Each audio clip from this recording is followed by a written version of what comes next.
Friends, നമ്മുടെ പുതിയ വീഡിയോയിലേക്ക് എല്ലാവർക്കും സ്വാഗതം. ഞാനെന്നുള്ളത് മലപ്പുറം ജില്ലയിലെ എടക്കര കാലിച്ചന്തയിലാണുള്ളത്.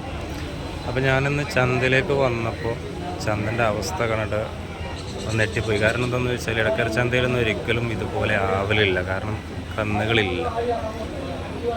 കന്നുകളെന്ന് പറഞ്ഞാൽ തീരെ കന്നുകളില്ല എന്ന് തന്നെ പറയാം. കാരണം ചന്തയിൽ ഉള്ളത് ചെറിയ ചെറിയ കുട്ടികളെ, പോത്തും കുട്ടികളാണ് ഉള്ളത്. പോത്തും കുട്ടിയൊക്കെ ആണെന്ന് പറഞ്ഞാൽ വെച്ചാൽ അത്യാവശ്യം വില വരുന്നുണ്ട്. ഇപ്പോൾ രണ്ട് പോത്തും കുട്ടികളെ വില എന്ന് വെച്ചാൽ ഒന്നിന് 35, ഒന്നിന് 30ഒക്കെയാണ് ചോദ്യം.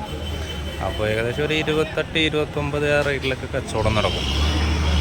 ഇന്ന് എന്ത് പറ്റിയെന്നറിയില്ല. ഈ ആഴ്ച വളരെയധികം കമ്മി എന്ന് വെച്ചാൽ വളരെയധികം ഉള്ളത് കുട്ടികളാണ് ഉള്ളത്. പിന്നെ ഇത് മീറ്റ് ആവശ്യങ്ങൾക്ക് വന്ന കുറച്ച് പോത്തുകളും കുറച്ച് കാളകളും ഒക്കെ ഉണ്ട്. അത് കുറച്ചേ ഉള്ളൂ, അധികമൊന്നുമില്ല. പെരുന്നാൾ കഴിഞ്ഞിട്ട് ചന്തകളുടെയൊക്കെ അവസ്ഥ വളരെയധികം മോശം തന്നെയാണ്. കന്നുകാലികൾ വളരെ കമ്മി. കാരണം എടക്കരനെ സംബന്ധിച്ചിടത്തോളം എന്ന് വെച്ചാൽ ഒരു ഗ്രാമപ്രദേശങ്ങൾ കൂടുതലുള്ളൊരു ഏരിയയാണ് ഈ എടക്കര. പക്ഷേ ഏറ്റവും കൂടുതൽ കുട്ടികളാണെങ്കിലും കന്നുകളാണെങ്കിലും ഇറങ്ങേണ്ട ഒരു സ്ഥലം തന്നെയാണ്. കാരണം ഈ എടക്കരനെ ബേസ് ചെയ്തിട്ട് ഒരുപാട് സ്ഥലങ്ങളുണ്ട് ഇവിടെ ഈ മലയോര മേഖലകളിലൊക്കെ. അപ്പോൾ അവിടെ നിന്നൊക്കെ കൂടുതലും കന്നുകൾ ഇറങ്ങുന്നതാണ്.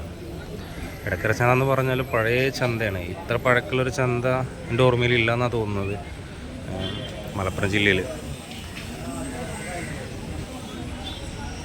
അപ്പോൾ നമുക്ക് ചന്തകളൊക്കെ ഒന്ന് ചുറ്റി കാണാം, എന്തൊക്കെ അവസ്ഥ എന്നൊക്കെ ഒന്ന് നോക്കാം. അപ്പോൾ നിങ്ങൾ ഈ ചാനൽ ആദ്യമായിട്ടും കാണുന്നത് വെച്ചാൽ സബ്സ്ക്രൈബ് ചെയ്യാൻ മറക്കണ്ട, ഷെയർ ചെയ്യാനും മറക്കണ്ട, ലൈക്ക് ചെയ്യാനും മറക്കണ്ട.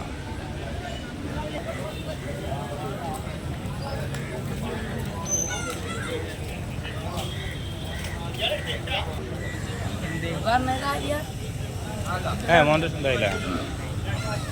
ഇതിനെന്താ വില വയ്ക്കണടാ? 45,000 റുപ്യ. ഈ പോത്തും കൂടി വയ്ക്കണ 45,000 റുപ്യ കേട്ടോ. ബാർഗൻ ചെയ്താലേ കുറേ കുറയല്ലോ അല്ലേ? എൻ്റെ പേരെന്താ?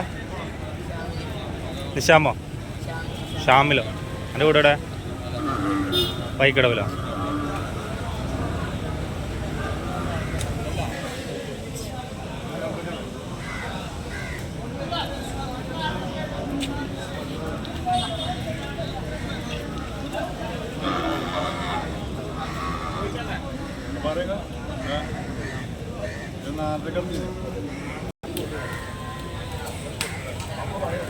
ഇത് കണ്ട, ഇല്ലതൊക്കെ ഫുള്ളായിട്ട് കുട്ടികളുണ്ടോ? ഫുള്ള് കുട്ടികളാണ്.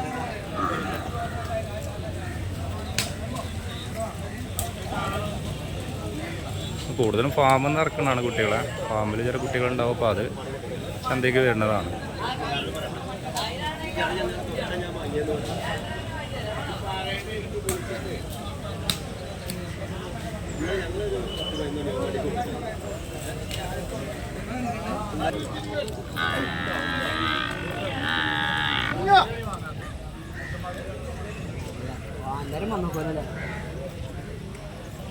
എല്ലായിടത്തും ശൂന്യമായിട്ടാണ് കിടക്കുന്നത്. അവിടെ ഇവിടെ ഓരോന്നൊക്കെ ആയിട്ടുള്ളൂ. ഉള്ളതാണെങ്കിൽ ആളുകൾ കച്ചവടം പിന്നെ നടക്കണമില്ല. കാരണം വില കൂടുതലാണ്. അടുത്ത ആഴ്ച വരാം, അടുത്ത ആഴ്ച വരാമെന്നൊക്കെ പറഞ്ഞിട്ടാണ് പോകുന്നത്. ഓരോരുത്തർ വില പറയാൻ മടിയാണ്.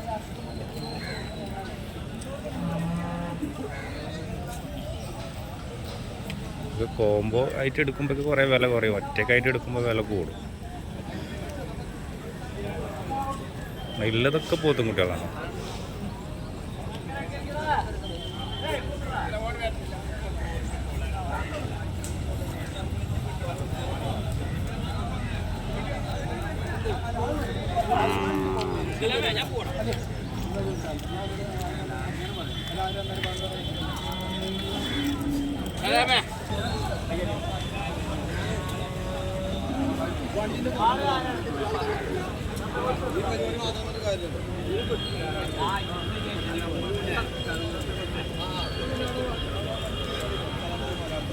കാരണം ചന്തയുടെ മന്ദഗതി തന്നെ പറയാം. കാരണം മന്ദഗതി തന്നെയാണ് ചന്തയിൽ.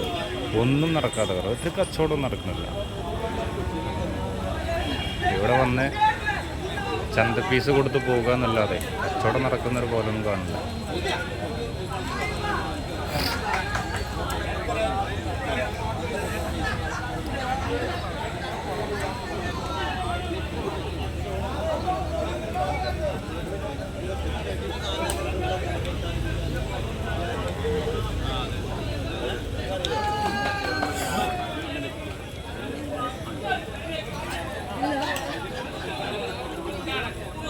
10 മണിയായപ്പോൾ തന്നെ ചന്ത കാലിയായി, ആളുകൾ ഒഴിയാൻ തുടങ്ങി.